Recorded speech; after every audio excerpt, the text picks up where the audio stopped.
Muy buenas tardes, señoras, señores, autoridades civiles, militares. Sean todos ustedes bienvenidos a este nuevo acto de la Real Academia de San Romualdo, en el que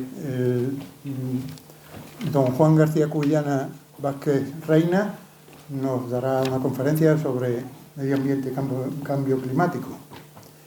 Tiene la palabra la ilustrísima señora secretaria general para leer el acta.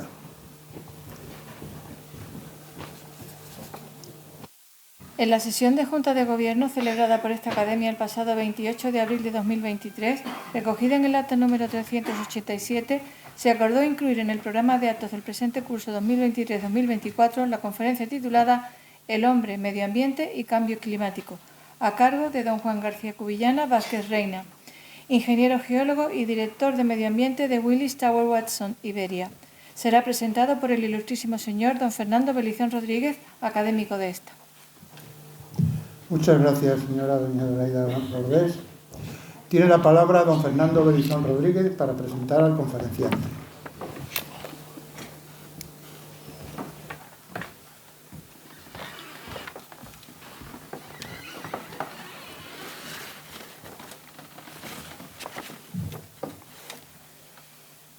Presidente, con la venia.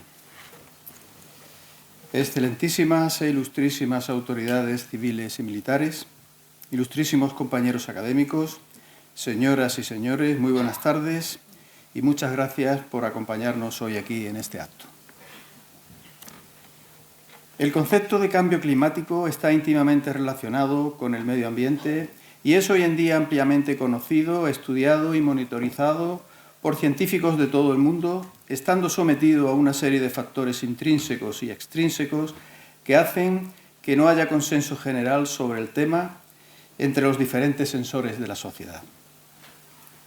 Comentaré brevemente un par de detalles que están en mi memoria y que me gustaría poner de manifiesto. Cuando yo era un crío con apenas unos 10 años, se me quedaron grabados un par de hechos meteorológicos que aún hoy en día recuerdo con mucha claridad. El primero de ellos es que en San Fernando, en los años 60-70 del pasado siglo, estuvimos 21 días seguidos sin ver el sol. El segundo era que todos los años, cuando el verano llegaba a su fin, finales de agosto o principios de septiembre, siempre llovía aquí de forma casi torrencial.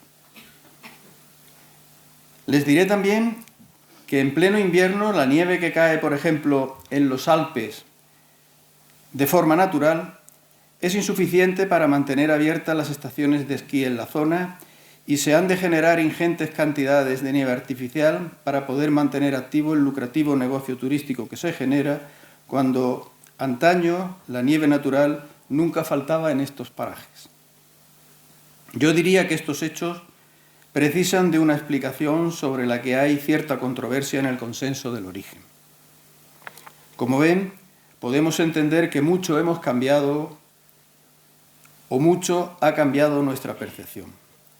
Desde los primeros años del siglo XXI, diversas agencias gubernamentales, organismos internacionales, centros de investigación, etcétera, se dedican a estudiar con ahínco los efectos de la evolución del cambio climático con el objetivo de evitar que se incremente la emisión de gases de efecto invernadero tan perjudiciales para el ser humano y para la vida en la Tierra.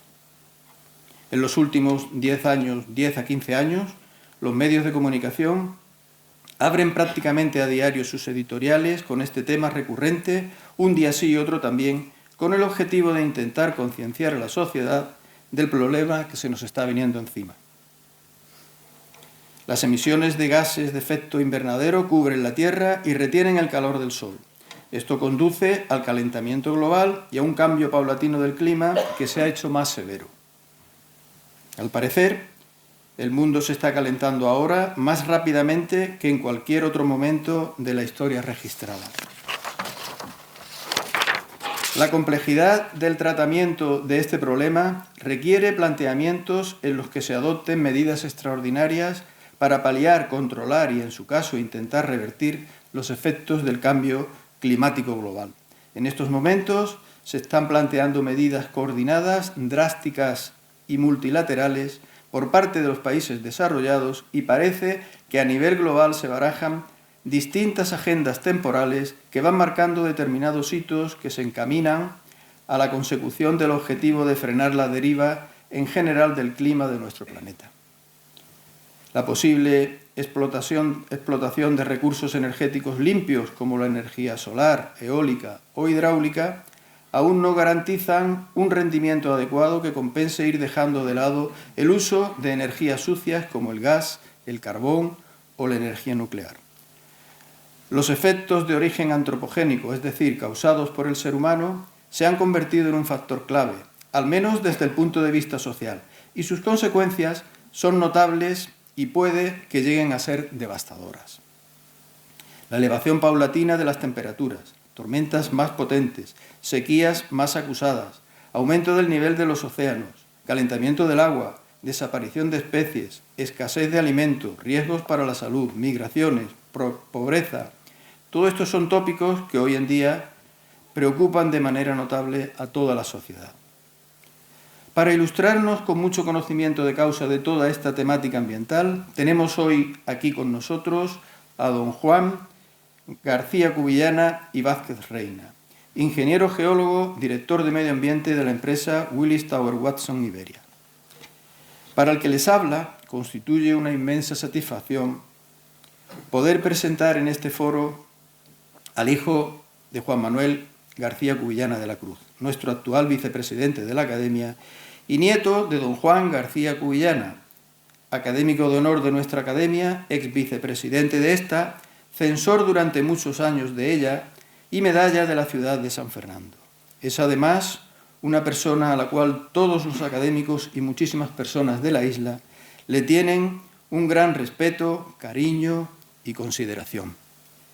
Paso a detallarles muy genéricamente el currículum abreviado de nuestro conferenciante. Don Juan García Cubillana y Vázquez Reina es ingeniero geólogo, licenciado en Ingeniería Geológica por la Universidad Complutense de Madrid, habiendo iniciado su singladura en la Universidad de Granada, donde estudió los primeros ciclos de la licenciatura también en Geología.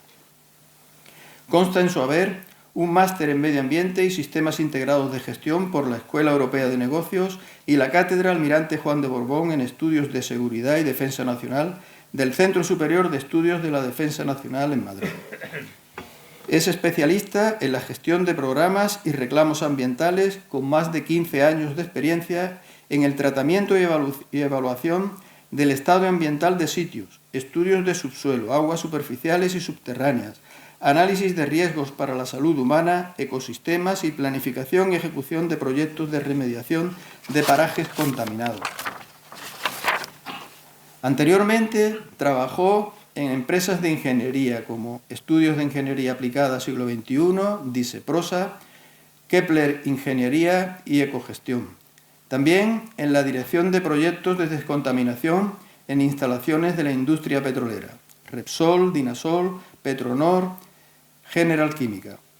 También en España, tanto en España como en Portugal. Además, trabajó como director de Medio Ambiente y Petróleo y Gas en la empresa internacional de evaluación de siniestros Sedgwick y como director de operaciones en la empresa matriz EFI Global, empresa de ingeniería en el mundo de los seguros, realizando evaluaciones de siniestros y estudios en España, tanto en España como en Portugal, Polonia, Reino Unido, Estados Unidos, Canadá e Italia.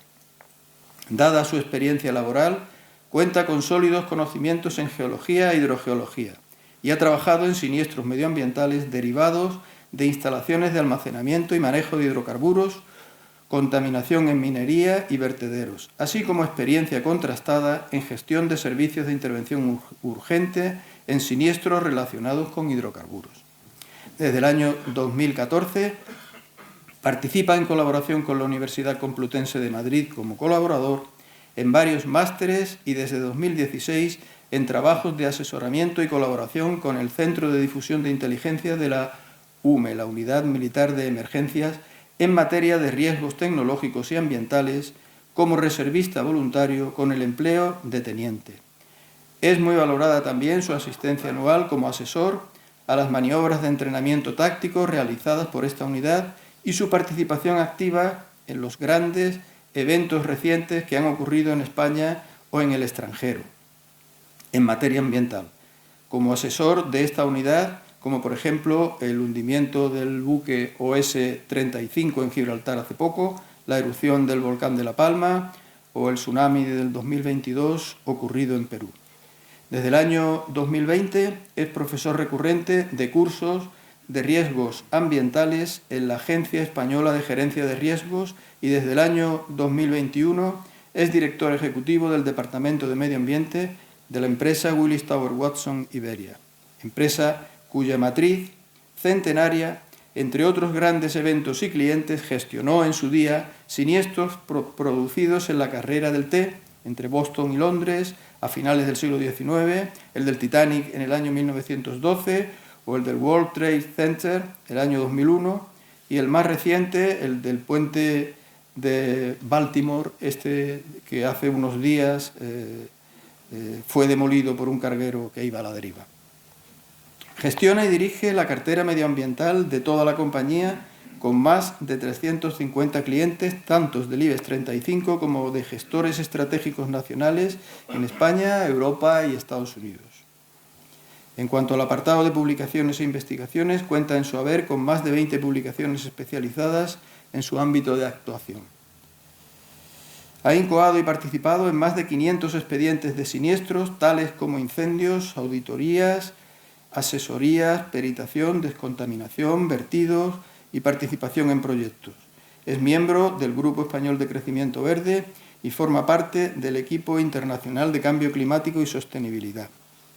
La conferencia que va a impartir nuestro conferenciante de hoy lleva por título El hombre, medio ambiente y cambio climático.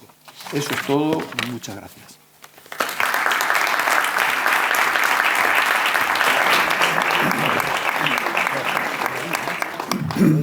Muchas gracias, don Fernando Belizón. Tiene la palabra don Juan García Cubillana y Vázquez Reina para impartir su conferencia.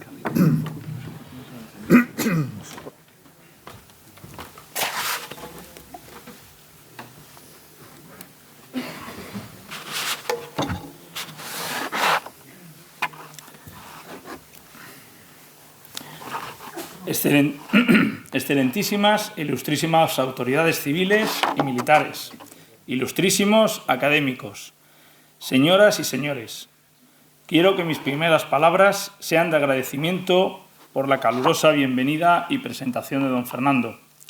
Es para mí un honor y un placer estar aquí hoy presente. El hombre, el medio y el cambio climático es lo que hoy nos reúne aquí. Por la asistencia en este auditorio, constato que estos conceptos no adolecen de interés. Muy posiblemente, este interés procede de las políticas locales, regionales, estatales y europeas que se han venido sucediendo en los últimos años. Es todo un reto el poder situarse en unas líneas básicas sin caer en las circunstancias del tipo de una creencia o del tipo de una opinión. Es por esto que mi objetivo es plantearles diversos aspectos desde un punto de vista lo más científico e histórico posible, buscando trasladarle la importancia y las circunstancias de lo que estamos realmente hablando, siendo el fin buscado que ustedes puedan racionalizar una valoración acerca de los criterios que rodean toda esta interrelación entre el hombre, el medio ambiente y, por tanto, el conocido como cambio climático. Para ello, en primer lugar, vamos a situarnos en la definición de medio ambiente. El medio ambiente natural o entorno natural se puede definir como el conjunto de componentes físicos, químicos y biológicos externos con los que interactúan los seres vivos. Dicho entorno abarca la interacción de todas las especies vivas, el clima y los recursos naturales, que afectan a la supervivencia humana y a la actividad económica. Es decir, en la práctica, todo aquello que nos rodea.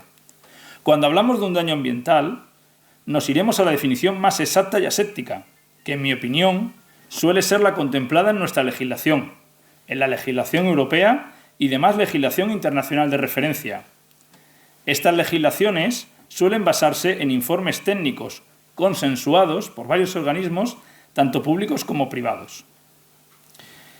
En ella se dice que los daños medioambientales son aquellos daños producidos a las especies silvestres y a los hábitats. Es decir, cualquier daño que produzcan efectos adversos significativos en la posibilidad de alcanzar o mantener estado favorable de conservación. Segundo, daños a las aguas, entendidos como cualquier daño que produzca efectos adversos significativos a las mismas. Tercero, los daños a la ribera del mar y de las rías, entendidos estos como cualquier daño que produzcan efectos adversos significativos sobre su integridad física y adecuada conservación. Cuarto, los daños al suelo, es decir, cualquier contaminación que suponga un riesgo significativo de que se produzcan efectos adversos para la salud humana o para el medio ambiente. Por tanto, todos los daños que afecten a estos aspectos, sean de manera intencionada o accidental o involuntaria, se consideraría como un impacto al medio ambiente. Por tanto, como una afección o una contaminación. Pero centrando más la definición, podemos decir que el medio ambiente es en sí el espacio en el que se desarrolla la vida de los distintos organismos, favoreciendo su interrelación. En él se encuentran tanto seres vivos como elementos sin vida y otros creados por la mano del hombre. Desde que el hombre dejó de ser animal nómada e itinerante para establecerse en lugares fijos y desarrollar la economía, cada vez se ha ido acelerando más la influencia y el cambio que ha ejercido en la modificación del medio ambiente, utilizando los recursos para su supervivencia y su propio bienestar. Algunas de estas acciones han traído aparejadas la destrucción del medio, o al menos su afección o contaminación. A partir de mediados del siglo XVIII en adelante, el despegue de la revolución industrial significó la sobreexplotación de los recursos naturales con la dispersión masiva de agentes químicos, físicos y biológicos que han tenido innegablemente un impacto negativo sobre el equilibrio de los ecosistemas, aumentando de manera exponencial la contaminación al medio ambiente. La extracción y la utilización sin control de los recursos minerales, la destrucción de los bosques, el crecimiento de la agricultura y de la ganadería intensiva, el desarrollo imparable de las ciudades o la apuesta por la utilización de combustibles fósiles han provocado innegablemente unos niveles de deterioro de muchos ecosistemas. Tal y como puede observarse, en base a estos planteamientos, cualquier actividad que realicemos, sea meramente la de hacer un castillo de arena en la playa, tirar una piedra a una masa de agua, lavar la ropa, o bien sea el simple gesto de arrancar una flor, se considera como un daño medioambiental. Aquí lo primordial es establecer unos criterios de evaluación, porque evidentemente nuestra interacción con el mundo es una interacción con el hábitat que nos rodea. De hecho, es lo que define al hombre. El hombre se define como un ser eminentemente social, que forma complejas redes asociativas entre el resto de los congéneres y desarrolla múltiples sistemas culturales y artísticos que no podrían existir sin una interacción con el medio que les rodea. Por tanto, quedándonos en lo básico, por definición, toda actividad humana tiene un impacto negativo en el medio ambiente, ya que supone un cambio sustancial en las condiciones originales que ese medio tenía sin la presencia humana. Como bien he comentado, históricamente estos cambios vienen sucediendo prácticamente desde el momento en el que nuestra especie dejó de ser básicamente animal y evolucionó a una organización sociocultural con interacción en el medio y su entorno de manera más o menos continuada. Ejemplo de ello son el asentamiento de las primeras comunidades y culturas, como por ejemplo la causada en el desarrollo de las primitivas sociedades mesopotámicas. Estas sociedades ya complejas de por sí fundamentaron su supervivencia en la capacidad de alteración del curso normal de los ríos para la creación de canales de riego, en las cuencas de los ríos Tigris y Éufrates, para conseguir una fuente de alimentos estables. Lo que no contaron fue con la alteración de los flujos de sedimentos y las biotas fluviales. Esto, si bien puede considerarse testimonial, desde nuestro punto de vista con todo lo que ha hecho la humanidad después, ya en aquella época supuso para algunas zonas un cambio importante en el medio que les rodeaba. Véase, por ejemplo, el caso de la famosa ciudad de Mari, en la actual Siria, en la que la construcción de canales y derivación de los meandros conllevó, entre otros efectos, a la acumulación durante siglos y siglos de sedimentos en zonas no destinadas para ellos, y dejando yerma de agua la zona en siglos posteriores, llevando por consiguiente a la desaparición de esta fabulosa ciudad de la antigüedad. Hubo otro ejemplo, como fue el de la creación del Canal de los Faraones, o Canal de Necao, en el río Nilo, precursor ya en el siglo VI a.C. del futuro Canal de Suez, con una modificación del delta y su flujo normal en su construcción. Este se construyó para favorecer el comercio agrícola y mercantil de la región en la época del Bajo Imperio egipcio. Ambos casos, aunque estemos hablando ya del año 3000 a.C., son ejemplo de un impacto severo al medio ambiente, aunque por efecto del tiempo no lo veamos como tal. Viajando un poco hacia adelante en el tiempo, tenemos un claro ejemplo en el mundialmente conocido Monte Testaquio, colina artificial ubicada en las cercanías de Roma, formada exclusivamente por restos de millones de ánforas procedentes del siglo I al III después de Cristo en la ciudad de Roma. Esta colina está formada en su mayor parte por restos de olearias, ánforas utilizadas para el aceite, utilizadas en el comercio con Roma, muchas de las cuales salían de nuestra querida y cercana ciudad de Cádiz. Esta colina, actualmente considerada como un gran tesoro para los arqueólogos de todo el mundo, desde el punto de vista de impacto y daño medioambiental, constituye, en mi opinión, quizás el primer vestigio a gran escala de una contaminación manufacturera comercial en el mundo. Estos son algunos ejemplos de casos de contaminación que imagino pocos de los asistentes habían pensado en considerar. Insisto sobre esta visión. Cualquier comportamiento humano tiene su interacción con el medio que le rodea. Si bien esto es así, la consideración que el ser humano ha establecido como guía de comportamiento y valoración ha sido la de la consideración en relación a un impacto que se puede evidenciar como muy perjudicial. Aquí los ejemplos ya son mucho más conocidos. En España, como impactos medioambientales conocidos, tendríamos el desarrollo de las cuencas mineras. Por ejemplo, el de los famosos yacimientos de oro de la época romana, en Astorga y en Lancha de Genil, en Granada, con afección generalizada a varios kilómetros a la redonda, tanto física como biológicamente. O bien el caso de las minas de Río Tinto en Huelva, minas en activo más antiguas del mundo. Si bien estos tres ejemplos son considerados ahora como una atracción natural y turística más, han tenido y tienen gran repercusión ambiental en nuestro entorno, al persistir sus efectos más de 2000 años después de su inicio. En el caso de la mina de Río Tinto, mina de cobre más grande de Europa, podríamos considerar que fue el actual Silicon Valley tecnológico y de recursos de la época de la Edad del Bronce, ya que desde esa época ha existido una industria mineral en la zona de manera ininterrumpida en la zona, extrayendo no solo cobre, sino también otros minerales que anteriormente no eran de utilidad, como el zinc, el plomo, etc. Pero a medida que fue avanzando en la tecnología, sí lo han sido después, y así hasta la actualidad.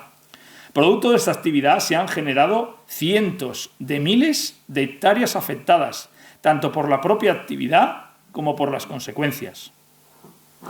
Solo por indicar una consecuencia espectacular de esta actividad, indico que el pH del mar en algunos puntos de las marismas enfrente de la ciudad de Huelva, cerca de la desembocadura del Tinto, llegan a alcanzar valores de pH entre 2 y 4, consideradas como una de las más ácidas del mundo. Otro ejemplo bueno de consideración es la bahía de Portman, en Murcia, donde debido a la actividad minera desarrollada desde la época industrial hasta bien entrados los años 50, se fue colmatando poco a poco la histórica ensenada, utilizada ya por los romanos para el abrigo de sus naves, creando el punto más contaminado de todo el Mediterráneo por metales pesados. Actualmente, como pueden ver en la foto, hay un proceso de descontaminación que está eliminando esos lodos.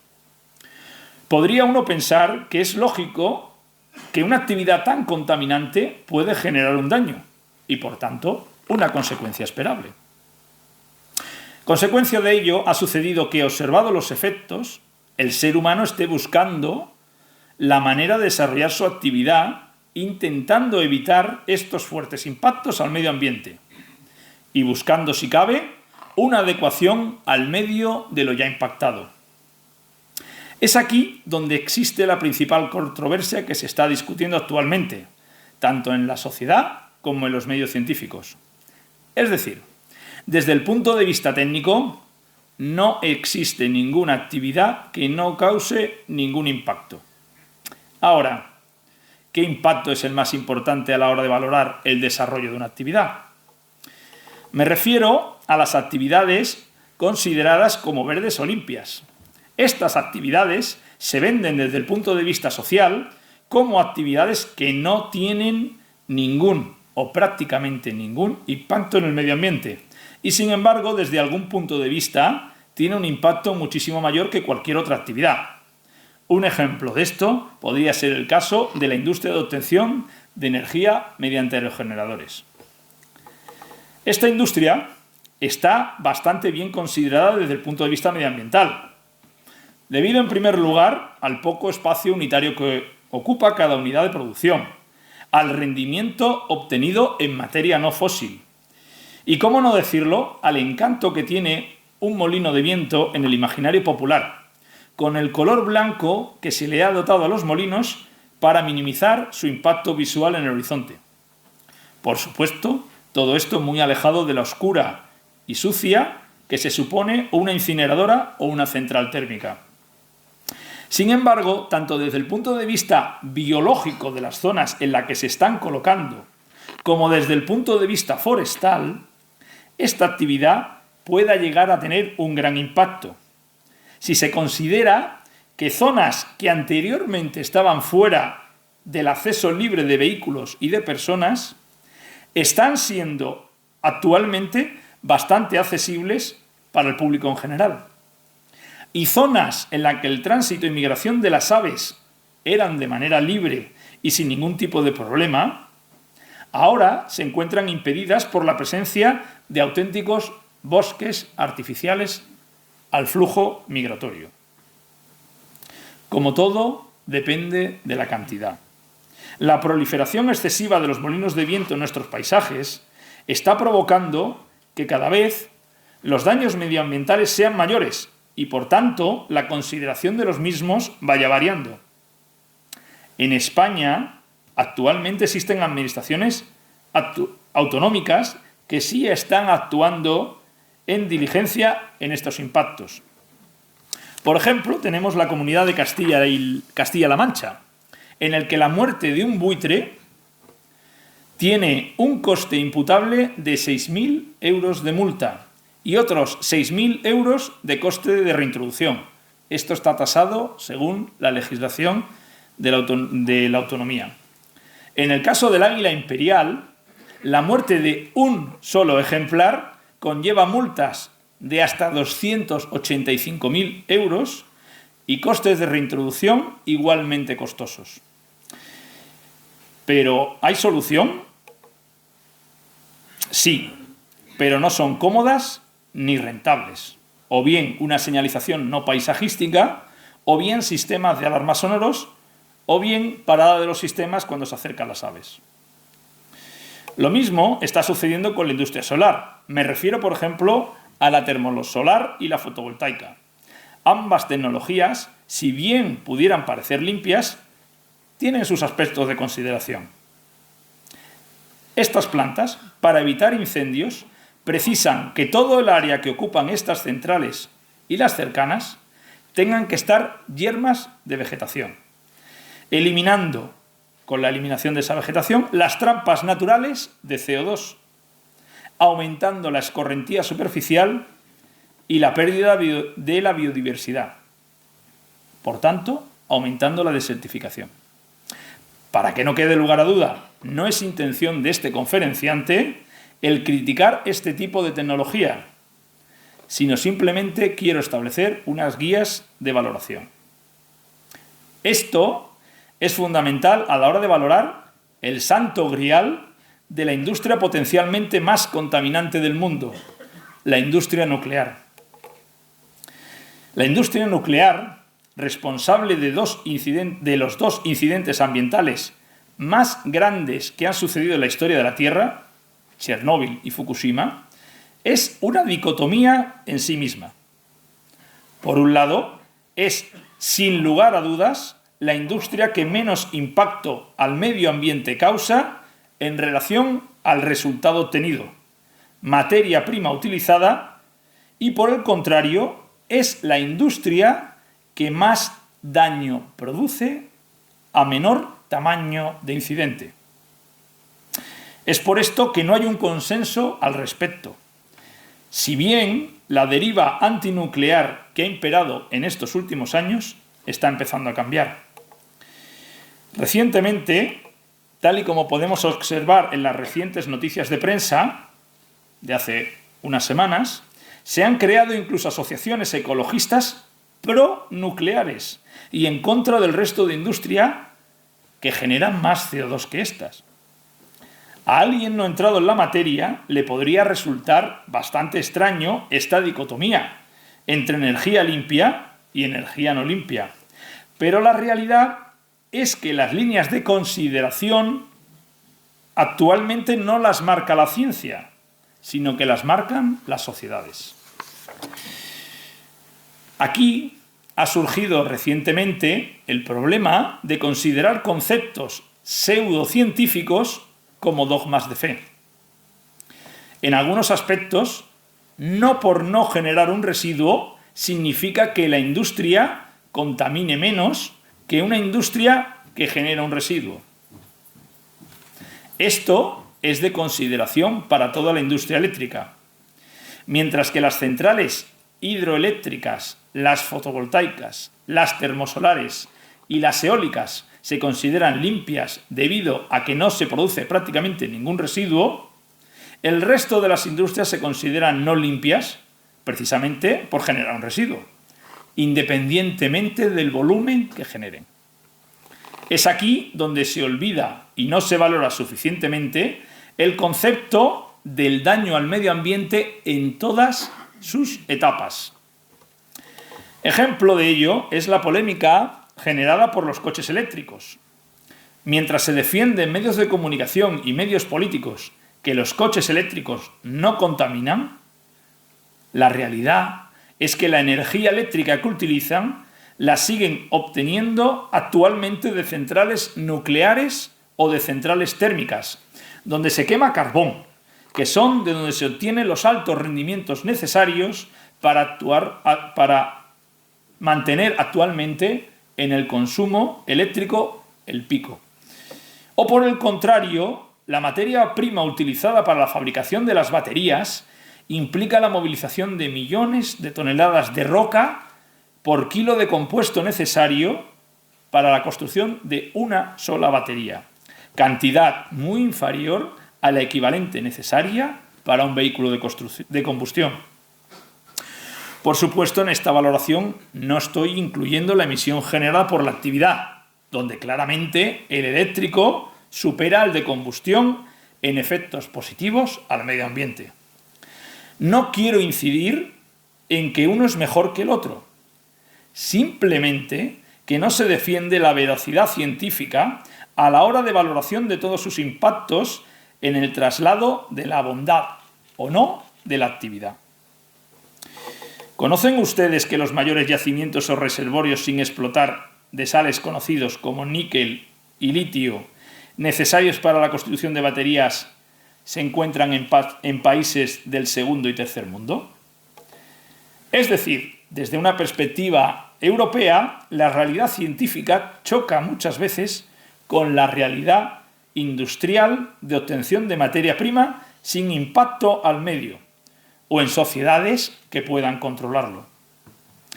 Es aquí donde quizás debamos detenernos para explicar pormenorizadamente algunos de los temas de mayor actualidad en relación al conocido como cambio climático y la influencia que el ser humano ejerce sobre él. Me refiero, por ejemplo, a la aseveración consensuada acerca de la influencia del CO2, dióxido de carbono, en el calentamiento global. Para ello, y para facilitar la explicación que voy a hacer a continuación, creo que lo conveniente es explicar el conocido como ciclo de carbono. El carbono es el cuarto elemento más abundante del universo. La mayor parte del carbono de la Tierra está almacenado en rocas.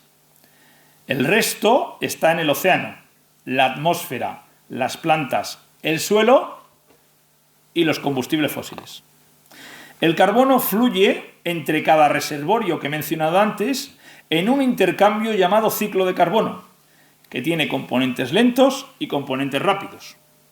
El ciclo de carbono es el ciclo por el que el carbono se intercambia entre la biosfera, la pedosfera, la geosfera, la hidrosfera y la atmósfera de la Tierra. Cualquier cambio en el ciclo que saque carbono de un reservorio pone más carbono en otros reservorios. Los cambios que liberan gases de carbono a la atmósfera dan como resultado temperaturas más cálidas de la Tierra al pasar por el intermedio de la atmósfera. A la hora de explicar cómo realmente funciona el ciclo de carbono, se tiende a dividirlo en dos tipos de ciclo: el ciclo lento y el ciclo rápido. El ciclo lento se realiza a través de una serie de reacciones químicas y actividad tectónica. El carbono tarda entre 100 y 200 millones de años en moverse entre las rocas, el suelo, el océano y la atmósfera. En promedio, cada año se mueven entre 10 y 100 millones de toneladas métricas de carbono a través del ciclo lento. El ciclo lento devuelve carbono a la atmósfera a través de los volcanes. Esto se explica debido a que las superficies terrestres y oceánicas de la Tierra se asientan sobre varias placas de la corteza terrestre en movimiento. Cuando las placas chocan entre sí, normalmente una se hunde debajo de la otra y la roca que transporta se derrite bajo el calor y la presión. La roca calentada se recombina formando minerales de silicato, liberando dióxido de carbono. Cuando los volcanes entran en erupción, expulsan el gas a la atmósfera y cubren la Tierra con roca de silicato fresca para comenzar el ciclo nuevamente. En la actualidad, los volcanes emiten entre 130 y 380 millones de toneladas métricas de dióxido de carbono al año. En comparación, los humanos emiten alrededor de 30.000 millones de toneladas de dióxido de carbono al año, entre 100 y 300 veces más que los volcanes. ¿Cómo lo hacemos? Al quemar combustibles fósiles. Si el dióxido de carbono aumenta en la atmósfera debido a un aumento de la actividad volcánica, las temperaturas aumentan, lo que provoca más lluvia, lo que disuelve más rocas y crea más iones que eventualmente depositarán más carbono en el fondo del océano. Se necesitan unos cientos de miles de años para reequilibrar el lento ciclo del carbono mediante esta meteorización química. Antes de la era industrial, el océano liberaba dióxido de carbono a la atmósfera en equilibrio con el carbono que recibía durante la erosión de las rocas. Sin embargo, dado que las concentraciones de carbono en la atmósfera han aumentado, el océano ahora toma más carbono de la atmósfera del que libera. Durante milenios, el océano absorberá hasta el 85% del carbono extra que el ser humano ha puesto en la atmósfera al quemar combustibles fósiles. Es decir, a largo plazo, el problema que hemos generado se resolverá. Pero este proceso será muy, muy lento, porque está ligado al movimiento del agua desde la superficie del océano hasta sus profundidades. Y ahora, siguiendo con la explicación, hablaremos sobre el ciclo rápido del carbono. El ciclo rápido del carbono es en gran medida el movimiento del carbono a través de las formas de vida en la Tierra o la biosfera. Entre 1.000 y 100.000 millones de toneladas métricas de carbono se mueven a través del ciclo rápido del carbono cada año, mucho más que a través del ciclo lento. El dióxido de carbono liberado en la reacción de la fotosíntesis suele acabar en la atmósfera. En el invierno del hemisferio norte, cuando pocas plantas terrestres crecen y muchas se pudren, las concentraciones de dióxido de carbono atmosférico aumentan. Durante la primavera, cuando las plantas comienzan a crecer nuevamente, las concentraciones disminuyen. Es como si la Tierra respirara. En agosto, tal y como indica la imagen de la diapositiva, las áreas verdes de América del Norte, Europa y Asia representan plantas utilizando carbono de la atmósfera para crecer. En diciembre, la imagen de abajo, la productividad primaria neta en las latitudes altas es negativa, lo que compensa el aumento estacional de la vegetación en el hemisferio sur. Como resultado, aumenta la cantidad de dióxido de carbono en la atmósfera. Si no se alteran los ciclos rápido y lento de carbono mantienen una concentración relativamente estable de carbono en la atmósfera, la Tierra, las plantas y el océano. Pero cuando algo cambia la cantidad de carbono en un depósito, el efecto se propaga a los demás. En el pasado de la Tierra, el ciclo de carbono cambió en respuesta al cambio climático. Esto es debido a que también las variaciones de la órbita de la Tierra alteran la cantidad de energía que la Tierra recibe del Sol y conduce a un ciclo de edades de hielo y periodos más cálidos como el clima actual de la Tierra. Las edades de hielo se desarrollan cuando los veranos del hemisferio norte se enfrían y se acumula hierro en la Tierra, lo que a su vez ralentiza el ciclo de carbono. Mientras tanto, una serie de factores, incluidos temperaturas más frías y un mayor crecimiento del fitoplancton, podría aumentar la cantidad de carbono que el océano extrae de la atmósfera. En este caso, la caída del carbono atmosférico provocaría un enfriamiento adicional. Hoy en día, y esto es incuestionable, los cambios en el ciclo de carbono se deben a las personas. Perturbamos el ciclo de carbono quemando combustibles fósiles y limpiando tierras. Desde el comienzo de la revolución industrial, cuando la gente empezó a quemar combustibles fósiles, las concentraciones de dióxido de carbono en la atmósfera han aumentado aproximadamente de 280 partes por millón a 387 partes por millón, un aumento del 39%. Siendo la concentración más alta en 2 millones de años. Por otro lado, por tener otra referencia, las concentraciones de metano han aumentado 715 partes por millón en el año 1750 a 1.774 partes por millón. Todo este carbono extra debe ir a alguna parte. Hasta ahora, las plantas terrestres y el océano han absorbido alrededor del 55% del carbono extra que la gente ha puesto en la atmósfera, mientras que alrededor del 45% restante ha permanecido en la atmósfera. Como he dicho, con el tiempo la Tierra y los océanos absorberán la mayor parte del dióxido de carbono adicional, pero hasta un 20% de este 45% que tenemos actualmente en la atmósfera puede permanecer durante miles de años. Los cambios en el ciclo de carbono impactan en cada reservorio. El exceso de carbono en la atmósfera calienta el planeta y, sin embargo, ayuda a que las plantas terrestres crezcan más. Esta imagen dinámica que expongo acerca de la reforestación que ha sufrido Europa, sí, reforestación, en los últimos 100 años, indica precisamente esto: el aumento de la vegetación terrestre debido al aumento de la cantidad de CO2 disponible en la atmósfera. Anecdóticamente, comentar que esta situación, unida a otras circunstancias, ha llevado a que actualmente en el hemisferio norte tengamos los conocidos como incendios de quinta y sexta generación, que hemos podido ver estos veranos en los noticiarios.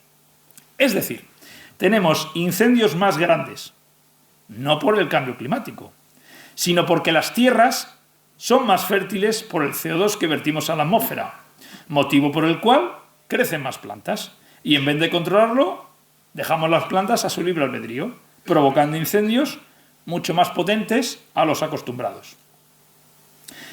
Como ven ustedes, este tema es apasionante y ciertamente se puede decir que química y matemáticamente nuestra interacción con el medio descompensa la balanza, modificando las condiciones más o menos estables en las que nos manteníamos. En este punto es de interés hablar sobre el comportamiento del océano, el CO2 y la temperatura.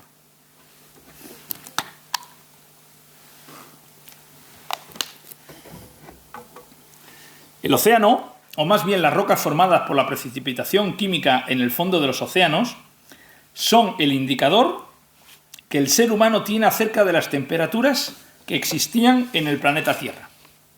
La precipitación del carbonato de calcio ocurre solamente entre las latitudes 40 grados norte y 40 grados sur, que brindan condiciones de temperatura, presión y concentración de iones ideales para la formación de minerales como la calcita y el aragonito.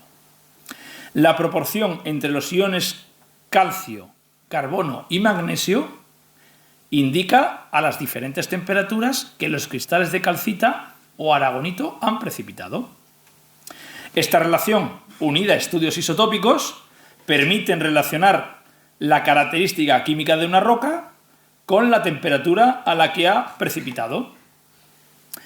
El estudio de la geología global de la deriva continental permite relacionar diferentes yacimientos con diferentes ubicaciones a lo largo del tiempo, permitiendo reconstruir gráficos acerca de la temperatura de la Tierra a lo largo de la historia geológica. Ese mismo estudio permite conocer, en base al estudio de los restos fósiles, la cantidad de organismos que vivían en esas épocas. Básicamente, lo que indican estos estudios es que a mayor cantidad de CO2 en la atmósfera existe una mayor temperatura, una mayor biodisponibilidad de ese CO2 y, por tanto, un aumento de la biota terrestre, es decir, un aumento del número de especies en el planeta.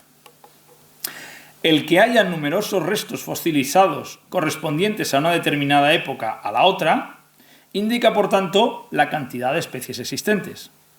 La desaparición de estas por efectos de cambio de la temperatura del planeta, eventos siniestrales tales como el impacto de un meteorito o grandes erupciones volcánicas, marca en el estudio de la paleontología las extinciones. Como puede verse en los gráficos que expongo, las 5 grandes extinciones que han sufrido la Tierra son las que han determinado los conocidos como periodos geológicos de la misma, relacionándose a su vez con los grandes cambios en el clima de la Tierra. A este respecto, tal y como pueden ver en este gráfico de mi izquierda, estamos actualmente en el periodo de la historia de la Tierra con mayor número de especímenes existentes en el planeta. Las actuales condiciones de temperatura y disponibilidad de CO2 sumadas a la alta cantidad de especies marca en tiempos geológicos un máximo que vamos superando día a día respecto a los picos de referencia de las extinciones que nos preceden. Es decir, y no se me asusten, desde el punto de vista geológico muy posiblemente nos encontremos al borde de una gran extinción, producto de un cambio climático. Tal y como pueden imaginarse, dentro de este estudio geológico, los datos sobre los que he estado hablando anteriormente de emisión de cantidades de CO2 se refieren al último milímetro de la gráfica.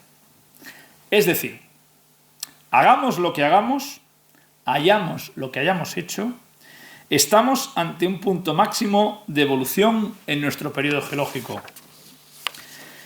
Desde el punto de vista geológico, y esto es importante, la contribución de las actividades humanas al CO2 de la atmósfera y por tanto al aumento de temperatura global no va a cambiar en nada la tendencia a la que nos venimos exponiendo desde la quinta extinción masiva hace 65 millones de años. Si pueden observar el siguiente gráfico sintético que muestro, se indica que el periodo actual en el que nos encontramos se encuentra en el conocido como periodo frío del planeta. Es decir, aún encontrándonos en un aumento significativo de temperatura, nos encontramos en registros más fríos que los momentos más cálidos que ha tenido el planeta. Esto que les comento no es para desmontar todas las políticas que se están llevando a cabo acerca de la necesidad de minimización de la generación de CO2, sino simplemente lo que intento hacer es exponer los conocimientos científicos que hay detrás de determinadas aseveraciones que hacen determinados sectores acerca de que, independientemente de lo que el hombre genere, hay una tendencia climática general producto de la época geológica en la que nos encontramos. Es decir, hagamos lo que hagamos, el planeta tiene un ciclo que tendrá que terminar. Lo que no está en nuestra mano es conocer si vamos a formar parte de ese cambio de ciclo, acelerando el proceso, o vamos a formar parte de esa continuidad en el ciclo, aminorando la velocidad.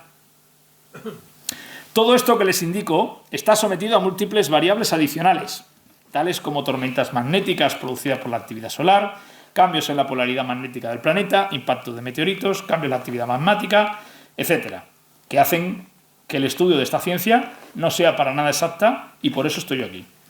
Y es debido a que no puede ser exacta, motivo por el cual está sometida a múltiples interpretaciones.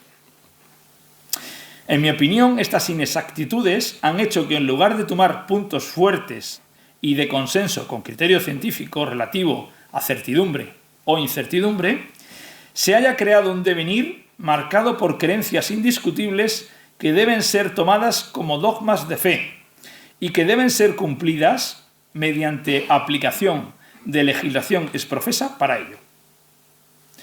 Es cierto que el CO2 en la atmósfera favorece el aumento de la temperatura de la Tierra, pero también es cierto que junto con la emisión de CO2 en la industria se están emitiendo partículas que actualmente producen un reflejo de la radiación solar y, por tanto, ojo, una disminución del calentamiento global del planeta. La mayoría de las partículas, especialmente las de sulfato, reflejan la luz solar y, por tanto, actúan para enfriar el planeta. Sin embargo, en las 2 últimas décadas, este efecto de enfriamiento se ha revertido. ¿Por qué? Porque hemos eliminado esas partículas. Y ahora, en lugar de favorecer, contribuyen al calentamiento global, debido a las amplias medidas para mejora del aire en muchas regiones del mundo. Ejemplo de ello es esta noticia del día de ayer. Es una noticia bastante sorprendente, pero es en lo que estamos ahora. Pero ojo, no estoy criticando aquí las políticas de reducción de emisiones, sino que me refiero a que muchas veces no se tienen las cosas claras. Si, por ejemplo, el tema de la contaminación a través de los cauces de agua al Mediterráneo. En toda Europa no existe ni un solo gran río o de caudal permanente que esté represado y o controlado desde un punto de vista medioambiental. En el arco sur-oeste del Mediterráneo esto no existe, salvo honrosas excepciones. Países como Argelia, Egipto, Siria o Turquía carecen de estas políticas. Sin embargo, las políticas de contención, concienciación impugnación de gastos y, por qué no decirlo, machaqueo a la sociedad, hacen que la responsabilidad recaiga sobre la sociedad europea. Pongo, por ejemplo, datos recientemente publicados por la Asociación de Ocean Cleanup. Según los datos recopilados, en base a estudios científicos, en torno a 1.000 ríos son responsables de casi el 80% de las emisiones fluviales de plástico anuales a nivel mundial. De estos ríos, ninguno es europeo. Por darles más datos, el río más contaminado de España en materia de plásticos es el río Lagares, en Galicia, con 12.700 kilos de residuos plásticos vertidos al año. Mientras que, por ejemplo, el Cebú, río marroquí, que llega al mar en la ciudad de Kenitra, arroja al mar anualmente en torno a 300.000 kilos, más de 20 veces el río español. El río Nilo, en una de sus 4 desembocaduras principales, una de las 4, la del Alamein, vierte 1.114.000 kilos de plástico al año, 1.000 veces más que el español. Pero no son los peores. Los 5 países que más contaminan son asiáticos: Filipinas, Indias, Malasia, China e Indonesia, concentrando el 80% del plástico total que llega a los océanos. Esto tiene que hacernos pensar sobre dónde aplicar determinadas políticas. No solamente aplicarlo a nosotros, sino a los sitios a los que vamos de turismo, con los que hacemos relaciones comerciales o con los que obtenemos resultados de producto y materias primas que utilizamos en nuestros países. Ligándolo al tema de la descarbonización, sí que considero que debe ser necesaria una desarmonización de la industria. No tanto para alcanzar un punto sobre el cual el ser humano se puede sentir satisfecho de no favorecer al incremento de temperatura, sino al simple hecho de que al realizar menos emisiones en nuestro quehacer diario, nuestro impacto al entorno será menor. Y por tanto, nuestra interacción con el medio conllevará más beneficios. Aquí debe tenerse cuidado. Cuando se habla de coches de 0 emisiones, no se dice la verdad. Se oculta información. ¿Qué emisión tiene la electricidad generada en una central térmica de la que se alimenta ese coche?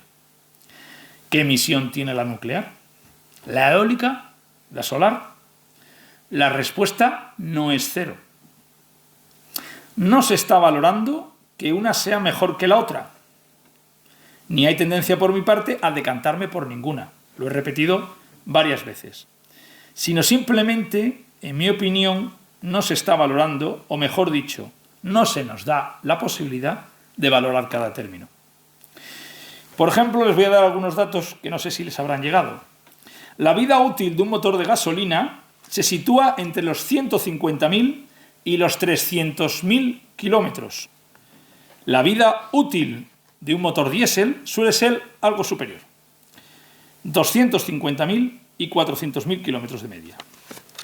Por el contrario, la vida útil de una batería del coche eléctrico está actualmente en unos 150.000 kilómetros, en el rango todavía más bajo que el del coche de gasolina. O, por ejemplo, el rendimiento de un coche en base a la banda climática donde se viva. La diferencia de alcance de kilómetros puede estar entre un 15 o un 25% si las temperaturas ambientales son más bajas de la banda óptima de funcionamiento, que es la comprendida entre los 20 y los 35 grados. Y en torno a un 17% menos de rendimiento si hace una temperatura superior. Esto hace que la banda climática en la que los coches eléctricos sean eficientes esté muy reducida a determinadas zonas e incluso, en el caso de España, a determinadas temporadas. Esto puede hacer que los consumos varíen y que, por tanto, la balanza no esté tan a favor de una respecto a la otra. Otro dato muy relevante y reciente es el cálculo de emisión de nanopartículas de caucho producto de los neumáticos de los coches eléctricos. El elevado peso de estos coches y el extraordinario par motor que tienen provocan que consuman neumáticos con extrema facilidad. De hecho, los neumáticos de los coches eléctricos suelen pertenecer a las familias especiales para vehículos de peso elevado, por lo que están reforzados. Pero que no cunda el desasosiego. ¿Es bueno tener un coche eléctrico? Sí. ¿Es la mejor opción? Depende del modo y el lugar en el que se habite. ¿Cuál es la solución? Desde un punto de vista evolutivo, soluciones híbridas hasta que vaya existiendo una tecnología más eficiente.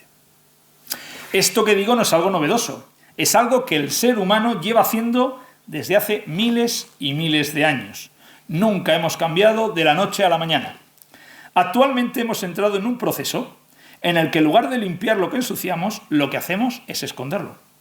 Es decir, residuo que genero, residuo que escondo, en lugar de reutilizarlo o emplearlo. Sirva de ejemplo, como hace 50 años, los zapatos tenían una vida media entre 5 y 10 años. Hoy en día, la vida media de los zapatos es inferior a los 2 años. ¿Cuál es el motivo? No es la materia prima, puesto que ahora tenemos materias primas de mejor calidad, sino que simplemente nos hemos dado cuenta que introduciendo una tasa de reposición más alta, ganamos más dinero. El término de control en la producción, aunque suene políticamente tendencioso, no deja de ser lo que históricamente el hombre ha aplicado en momentos de mayor necesidad. Revisando nuestra historia, sobre todo la más reciente, podríamos decir que curiosamente los periodos de entreguerras llevan a que los controles en la producción y reutilización de la materia que utilizamos para nuestra vida diaria se dilaten y permitan cosas que en tiempos de carestía o de necesidad o de guerra nunca se daban. Un ejemplo de ello es como durante la Segunda Guerra Mundial, en los países beligerantes, cualquier elemento férreo que existía en las casas no esencial se reciclaba para poder construir buques y armamentos. Esta racionalización pasaba también con las grasas e incluso con la propia comida. Esto no dejaba de ser, dentro de las circunstancias horribles de una guerra, una economía circular. Saliendo de este tema, de valoración acerca de las políticas y circunstancias que rodean los mecanismos de control de emisiones, me gustaría incidir sobre uno de los aspectos que, digamos, más se ponen de relieve en la relación entre el medio ambiente, el clima y la actividad humana. Es lo referido a la siniestralidad, área en la que trabajo. Desde hace varios años se viene repitiendo en medios de comunicación y publicaciones científicas datos estadísticos y previsiones de la influencia que el cambio climático está teniendo en la mortandad de poblaciones cada vez más expuesta a estos elementos. Sin entrar en la valoración acerca de la validez de muchos de los datos que se exponen, detallaré a continuación algunos datos de relevancia que desde la exposición a los riesgos, en mi opinión, debe tenerse. Primero, la población mundial se ha multiplicado por más de 12 desde 1700 y por 8 desde 1800. Esto hace que el área ocupada por la población humana en los últimos 300 años haya aumentado muy significativamente. El bienestar social y el aumento de la capacidad económica ha experimentado en la sociedad en los últimos 150 años un aumento espectacular, siendo recurrente que hasta un 20% de la población de estos países posean más de una residencia. Asimismo, también en estos últimos 150 años se ha incrementado la necesidad de acceso a zonas cada vez más naturales y de mayor espectáculo paisajístico, cercanía al mar, cercanía a ríos y espacios montañosos de especial singularidad, para realizar periodos o estancias de descanso. En especial, desde 1850, el desarrollo de la vía férrea y vías de comunicación por carretera a zonas anteriormente no fácilmente accesibles ha facilitado el asentamiento de poblaciones en zonas anteriormente difícilmente habitables. En determinadas zonas del mundo, la especulación urbanística ha llegado a que en zonas donde nunca se había pensado construir, debido a la presencia de terrenos inestables o no adecuados, se estén realizando actualmente asentamientos humanos de larga duración y alta exposición. Por último, en los últimos 50 años es muy característico la existencia de viviendas que solo son habitables o bien con calefacción o bien con climatización, producto del abandono de las construcciones tradicionales. Algunos de estos datos, y algunos más que no he detallado por no hacer tediosa esta exposición, han de tenerse en cuenta desde el punto de vista de considerar que determinados cambios climáticos que anteriormente se daban con mínimos impactos en las sociedades, actualmente tengan un alto impacto a nivel poblacional. Por poner un ejemplo, en los foros donde analizamos las pérdidas acerca de la influencia de los cambios climáticos y su influencia en la sociedad, estimamos, por ejemplo, que para América Latina y el Caribe, en los últimos 24 años se han producido unos 1.534 desastres naturales, contemplando en este cómputo los datos que reflejo en la diapositiva. No obstante, y esto es lo curioso, estos datos no difieren mucho de los datos previos de decenios anteriores. Lo que les diferencia es el efecto. Es decir, zonas del Caribe que antes no estaban habitadas o que la población se circunscribía al interior de la isla, ahora por efecto del turismo, al tener presencia en la costa, se ve afectada frente a los tifones. Lo mismo sucede con las extensas zonas de cultivo que han proliferado en zonas inundables y, por tanto, las poblaciones asociadas a estas. Es decir, las zonas inundables siempre fueron zonas inundables. Diferente es que ahora sean habitables. A este aspecto sonroja sobremanera para los que trabajamos en el tema escuchar en medios de comunicación y en medios pseudocientíficos hablar de que las inundaciones que ocurren en un determinado año suelen ser las inundaciones más grandes que ha habido en la historia, cuando con una simple consulta a la cartografía hidrográfica existente en España se puede ver cómo en base a registros históricos hay cálculo para crecidas incluso mayores. Esto ha podido verse en las crecidas de los últimos años del río Ebro.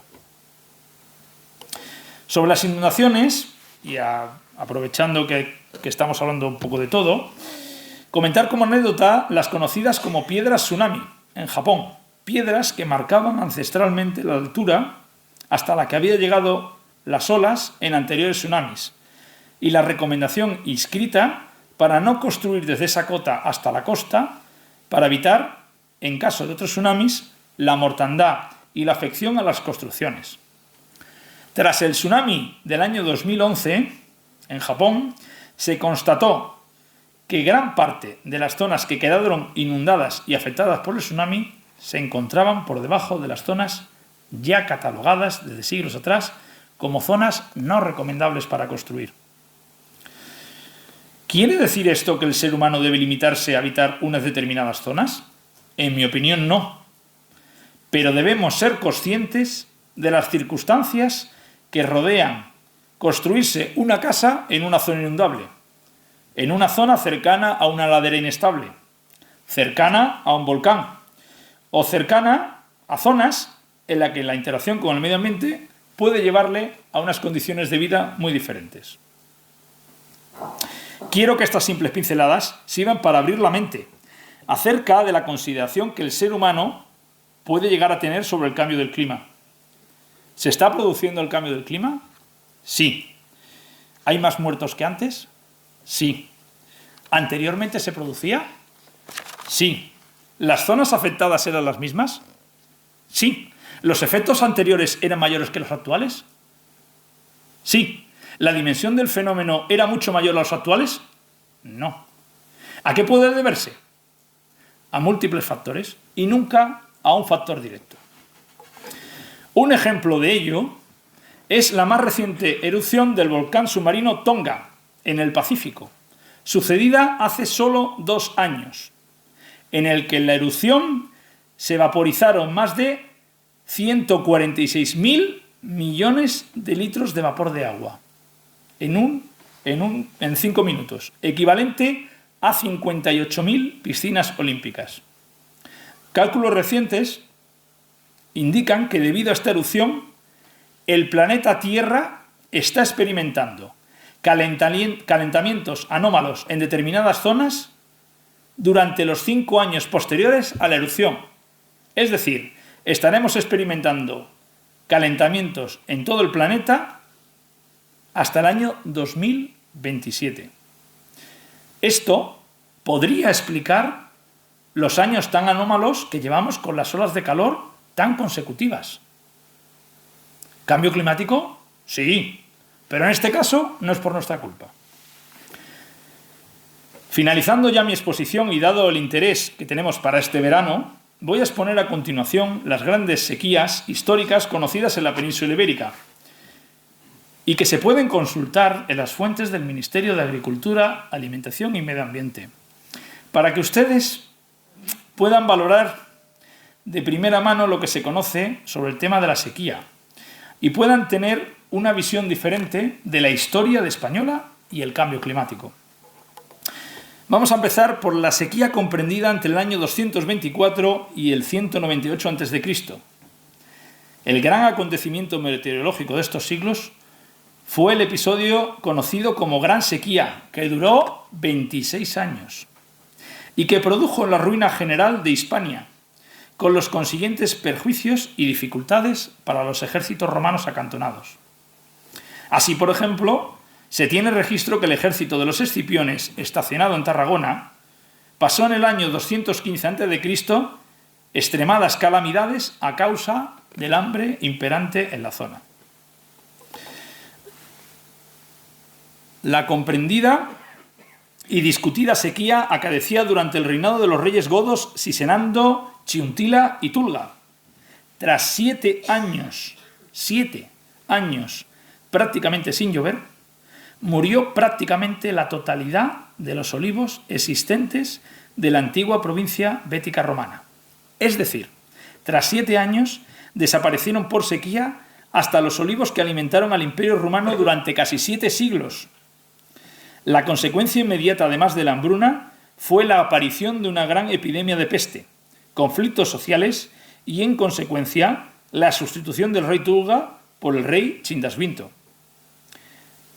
Se calcula que la población de Hispania se redujo unos 3,5 millones en toda la península.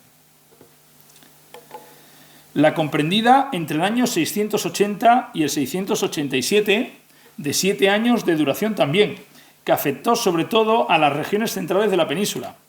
Esta sequía incrementó la desertización que ya había avanzado mucho por el norte de África, lo que coincidió en África con la marcha victoriosa de Hassán ibn an-Nu'man, siendo sometida el norte de África a la cultura islámica y que sirvió de base para la invasión del 711 a la península. La comprendida entre el año 748 y el año 755, con 7 años de duración, o la iniciada en el año 846 con un grave episodio de sequía generalizada en España que duró 31 años. La sucedida entre 1266 y 1300, con 34 años de duración en la zona de Galicia, en el que debido probablemente a al cambio de frecuencia de los vientos cálidos y húmedos del suroeste, se generaron unas sombras pluviométricas a sotavento de las montañas y arruinaron a la ganadería gallega por falta de pastos. La sucedida entre los años 1501 y 1508, de 7 años de duración, conocida en la época como la Gran Sequía Mediterránea.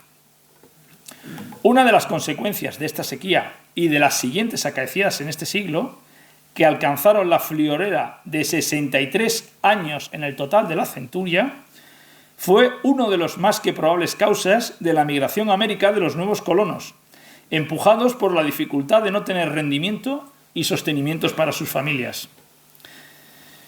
Si bien España, por su ubicación geográfica, se encuentra en una zona sensible, tal y como puede verse en las siguientes diapositivas, un comparativo con las sequías registradas en siglos posteriores marcan al siglo XVI como un siglo especial desde el punto de vista actual de conocido como cambio climático.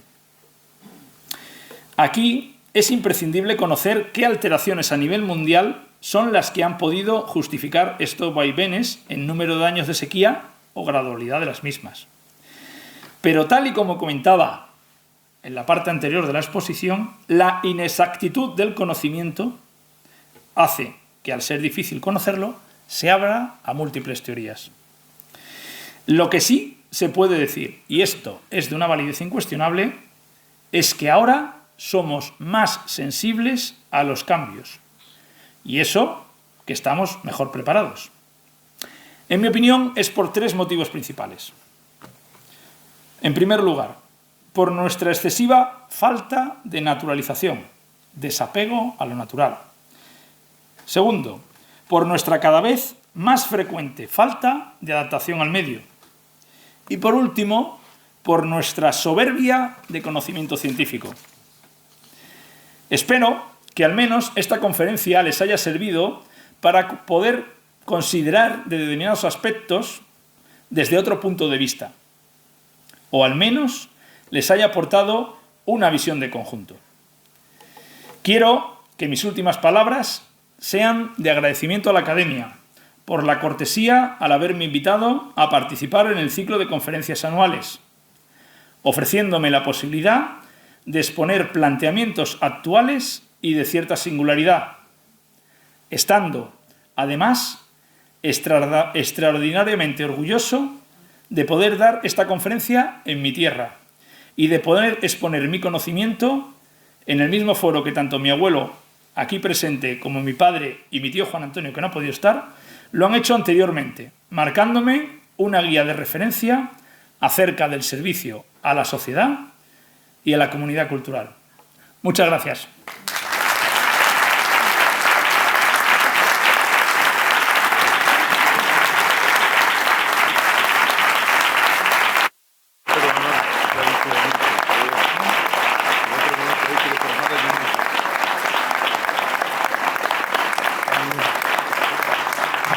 Bien, enhorabuena por esta extraordinaria conferencia y muchas felicidades, porque nos hace tener conocimiento de causa sobre todo lo que se habla sobre el cambio climático y por lo menos pues tener un conocimiento profundo de todas las circunstancias que transcurren en el devenir de lo llamado cambio climático a lo largo de la historia. Muy bien, se da hoy la feliz circunstancia, como ya se ha dicho previamente, de encontrarnos aquí con don Juan García Cubillana, académico de honor, con don Juan Manuel García Cubillana de la Cruz, que es el actual vicepresidente, y su hijo, lo cual enorgullece a la Academia y la enhorabuena, por supuesto, va dirigida a los 3. Muchísimas gracias.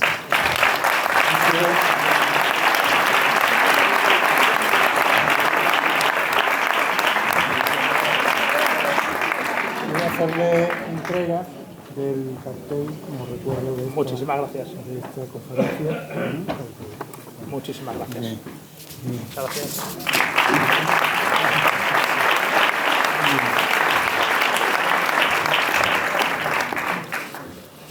La Academia de San Romualdo les anuncia el próximo acto del ciclo anual de la Academia, que será el jueves día 30, no el martes.